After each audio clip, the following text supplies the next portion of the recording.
नमस्ते छात्रों, मैं सौरेखा नितिन पहलवान आपके सामने कक्षा 10वीं लोक भारती पाठ चौथा मन, जिसके कवि है विकास परिहार, प्रस्तुत करने जा रही हूँ।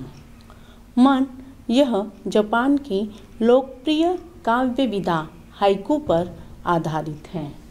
हाइकू जापान की लोकप्रिय काव्य विधा है जहाँ पर 3 पंक्तियाँ होती हैं और इन 3 पंक्तियों में 5, 7, 5 के बराबर 17 वर्ण मिलकर यह विधा बनती है।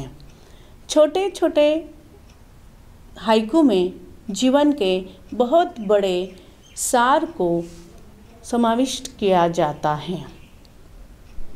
प्रस्तुत कविता में कवि ने विभिन्न छोटी छोटी घटनाओं को अर्थवाही सीमित शब्दों में हमारे सामने प्रस्तुत किया है।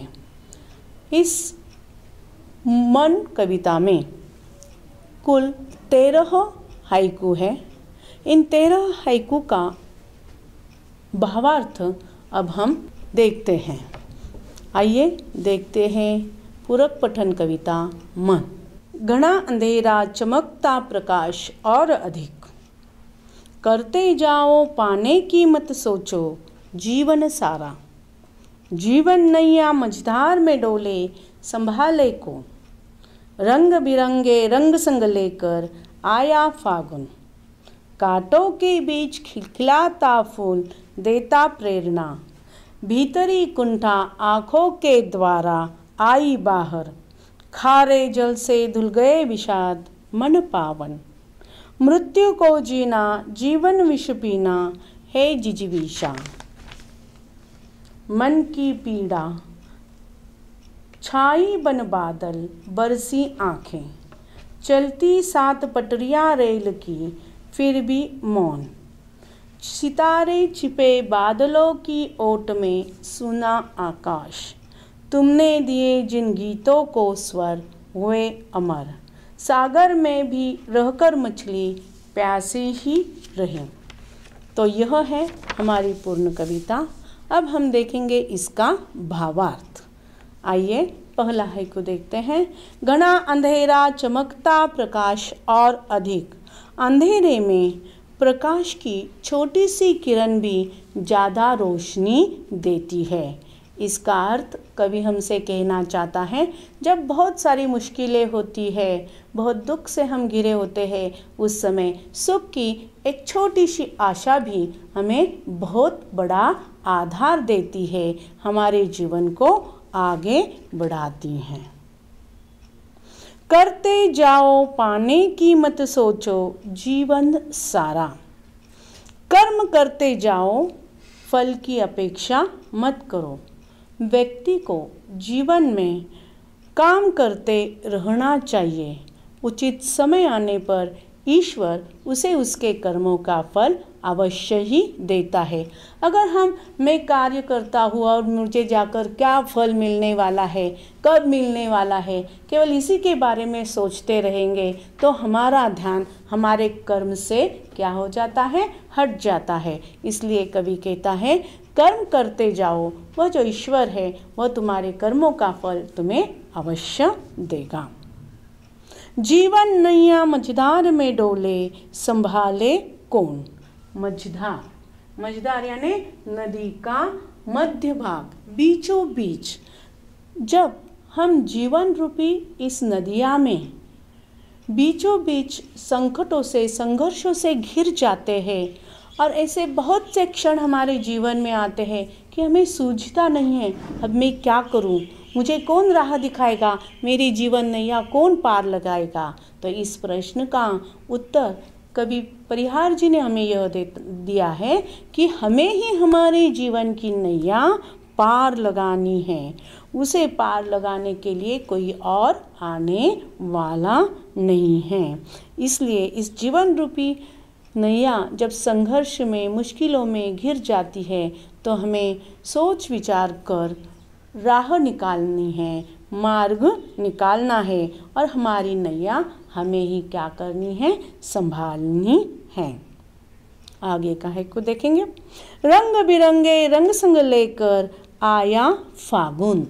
फागुन फागुन जो है वह हिंदी के जो 12 महीने हैं उन 12 महीनों में से एक महीना है। और फागुन में होली का त्यौहार आता है। होली के साथ साथ आस पास जो हमारी प्रकृति होती है उस प्रकृति में भी वसंत ऋतु का आगमन हुआ होता है और हर तरह कई रंग के फूल खिलते हैं। और यह सब देखकर कवि को लगता है कि मानो यह फागुन महीना हमारे जीवन में रंग भरने के लिए आया है, खुशियाँ भरने के लिए आया है, होली के रंग अपने साथ लेकर आया है। इसलिए फागुन को कवि ने रंग बिरंगे संग लेकर आया फागुन ऐसा कहा है। यानी यह जो फागुन महीना है वह हमारा जीवन खुशियों से भर देता है। आगे का है को देखेंगे। कांटों के बीच खिलखिलाता फूल देता प्रेरणा। देखो प्रकृति जो है वह इंसान को हमेशा से ही प्रेरणा देती आ रही है, सिखाती आ रही है। प्रकृति को देखकर हमें उससे सीखना चाहिए। जैसे कि नीचे से कांटे होते हैं और ऊपर लगा हुआ जो गुलाब का फूल होता है वह खिलखिलाता है। खिलखिलाता है यानी खुश रहना, खिलखिलाता है यानी वह खुश है। तो हमें क्या सूचित करता है यह कांटों के ऊपर आया हुआ गुलाब का खिलखिलाता फूल कि हमारा जीवन भी इसी फूल की तरह है जो कांटों से भरा हुआ है, संघर्षों से भरा हुआ है, दुख से भरा हुआ है। लेकिन फिर भी जिस प्रकार फूल कांटों के बीच रहकर भी खिलखिलाता है उसी प्रकार हमें भी हमारे जीवन में जो कांटे रूपी मुश्किलें हैं, दुख है, उनसे मार्ग निकालकर खुश रहना सीखना चाहिए फूल की तरह। अब हम देखेंगे आगे का हाइकू।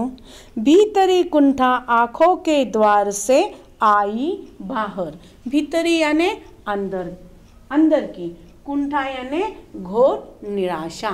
जब हमें जो इच्छा होती है, जो पाने के लिए हम प्रयत्न करते हैं, वह चीज़, वह वस्तु या वह ओहदा अगर हमें नहीं मिल पाता है तो हम क्या हो जाते हैं, हमारे मन में घोर निराशा आ जाती है और लगता है हाँ सब कुछ खत्म हो गया, इससे आगे जीवन हो ही नहीं सकता। इस प्रकार की जब घोर निराशा, कुंठा हमारे मन में, हृदय में आती हैं तब हम जीवन समाप्त करने के राह पर चलते हैं।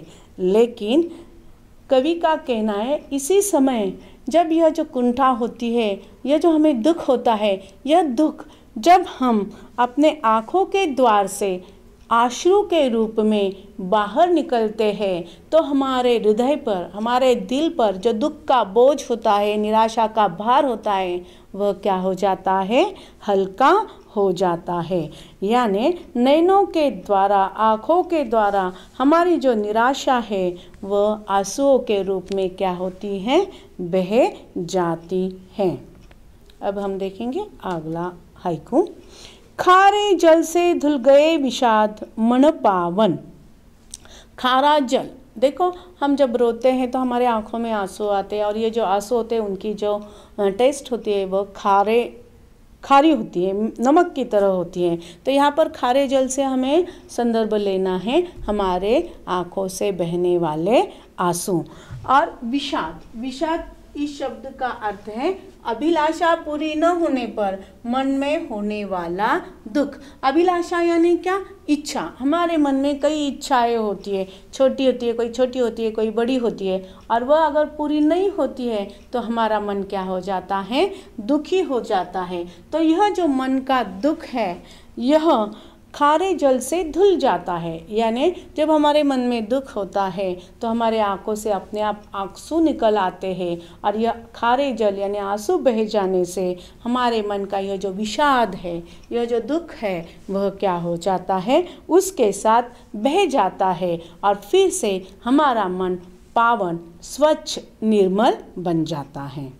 आगे देखिए, मृत्यु को जीना जीवन विष पीना है जिजीविषा।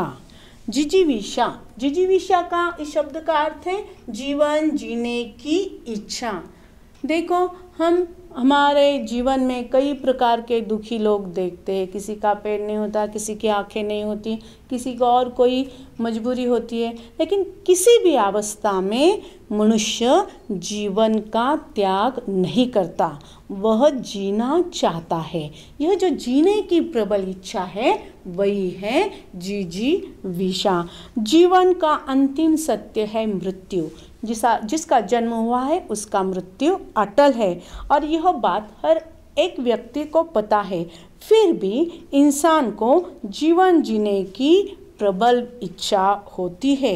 व्यक्ति को जीवन से प्यार होता है। विष पीकर भी जीवन व्यक्ति जीना चाहता है। विष यानी क्या? दुख।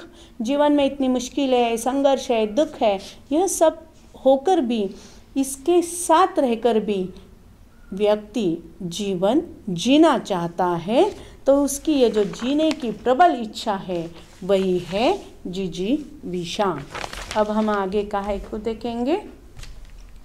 मनुष्य मन की पीड़ा छाई बन बादल बरसी आंखें। मन की पीड़ा, मन और उसकी पीड़ा, पीड़ा यानी वेदना, पीड़ा यानी वेदना। हमारे मन में क्या होता है? कई प्रकार के दुख हम हमारे मन में छिपाए रहते हैं, किंतु एक समय ऐसा आता है कि हमारा मन यह पीड़ा सहन नहीं कर पाता या नहीं कर सकता, और फिर ऐसे समय में आखिर अपने जो हृदय की पीड़ा होती है, दुख होता है, वह बादलों का रूप लेकर आँखों के द्वारा क्या हो जाता है? बह जाता है। बरसी आंखें, बरसी आंखें, आंखों का बरसना यानी आंखों से आंसू निकलना। तो आंखों से आंसू निकलकर यह जो हमारे मन की पीड़ा है वह क्या हो जाती है? निकल जाती है, आंखें बरसती हैं। अब हम आगे देखेंगे। चलती 7 पटरियां रेल की फिर भी मौन। देखो, हम सभी ने रेल की पटरियां देखी है। वह एक साथ चलती है और 2 पटरियों के बिना रेल नहीं चल सकती। वह एक दूसरे से समांतर होती है, समान अंतर पर चलती रहती है आगे की ओर, किंतु कभी भी वह एक दूसरे को मिलती नहीं है। तो कवि का कहना है, इसी प्रकार हमारा जो जीवन है, इस जीवन की 2 पटरियां है, सुख और दुख। यह साथ लेकर ही हमारा जीवन आगे बढ़ते जाता है, और कभी भी ये 2 पटरियां एक साथ नहीं होती। यह दोनों, सुख है तो दुख नहीं है, और दुख है तो सुख नहीं है। यह दोनों भी समांतर चलती रहती है, और फिर भी मौन। तो यह जो पटरियां है रेल की, वह क्या है? मौन। मौन यानी चुप रहती है, शांत रहती, आगे बढ़ती चलती है। उसी प्रकार सुख और दुख जीवन की 2 पटरियां है, जो साथ तो है किंतु कभी एक दूसरे को मिलती नहीं है। आगे का है को देखिए। सितारे छिपे बादलों के ओट में सूना आकाश।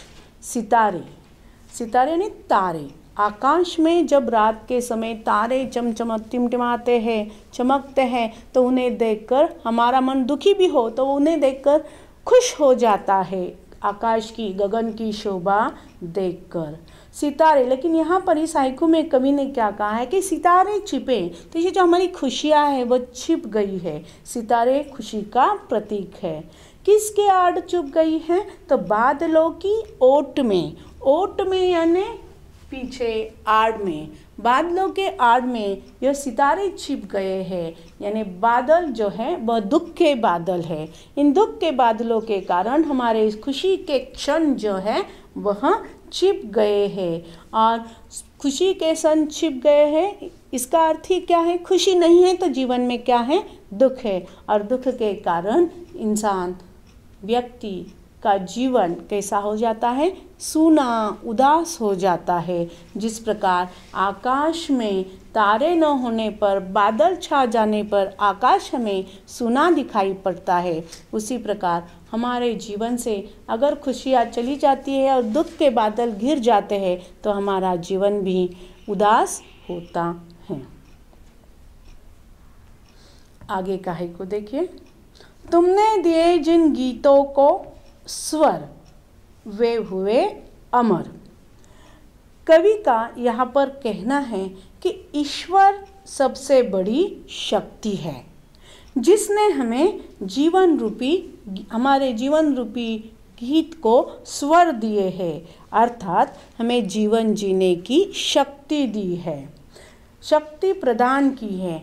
यही कारण है कि जब व्यक्ति कर्म करता है, अच्छा कर्म करता है, तो वह उसके मृत्यु के पश्चात भी क्या हो जाता है, उसके कर्म के रूप में जाना जाता है, यानी कर्म के रूप में वह अमर हो जाता है।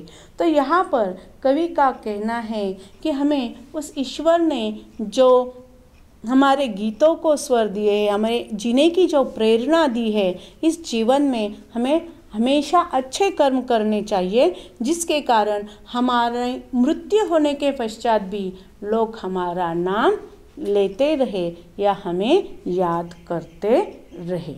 आगे कहानी को देखिए।